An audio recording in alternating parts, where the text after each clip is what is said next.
Hello, this is another episode of Puckett Homestead. Earlier today we made some cookie cakes and I was going to decorate it for tonight, and I'll show you how to make our icing that we use. It's not too hard, it's only a few ingredients. So the first thing you do is you take 2/3 cup of shortening.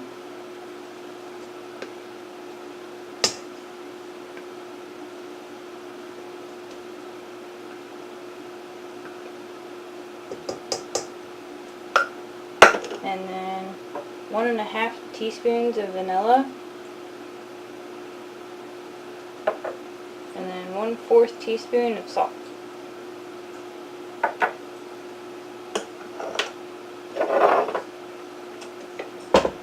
Okay. And then you want to start off slow so that you can get it all incorporated. And then as you see the vanilla start to sop up, turn it on high for 5 minutes. It sounds like a long time, but this is what creates that frothiness in your icing. I'll come back later. Okay, so it's been 5 minutes and it's a nice creamy white right now. You can tell because it's just really smooth.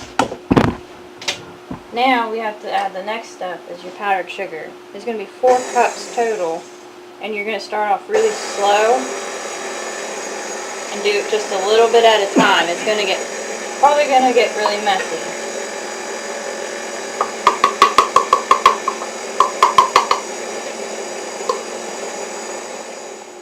Okay, so this is after all 4 cups have been in there. It's going to look pretty crummy and it's pretty solid along the edges. This is before you add the moisture to it, the water. And you can add up to 5-6 tablespoons total, but it just depends on your consistency. You're going to add less if you want to decorate with it. And this is also the stuff you can change on. If you want to do milk for taste, you can also do that, but it all depends on where your cake is going to be. If you're going to refrigerate it, that's fine. If you're going to leave it out, like if you're going to have a party or something like that, you're going to have to use water and shortening, not butter and milk in your recipes. Okay. Once you get the consistency you want, that was 3 tablespoons for about what I want to do with this. It's going to start climbing up the sides. Once you start doing that, you just take your spatula and do this and get it all back down in the center again, and then you're going to put it on high again for 3-5 minutes again, and you're going to have that nice whipped frosting, and icing is going to be very nice and light, and that's what you want at the end. I'll show it to you once it's all finished. Okay, so this is when it looks like all done. We ended up adding about 1.5 tablespoons more water. You don't want it too thick. I'm going to be piping this, so you want it. This is almost like store-bought icing. You can move it, but it's going to hold its shape. If you don't want that, or if you're just going to put it on a sheet cake, you can make it thinner.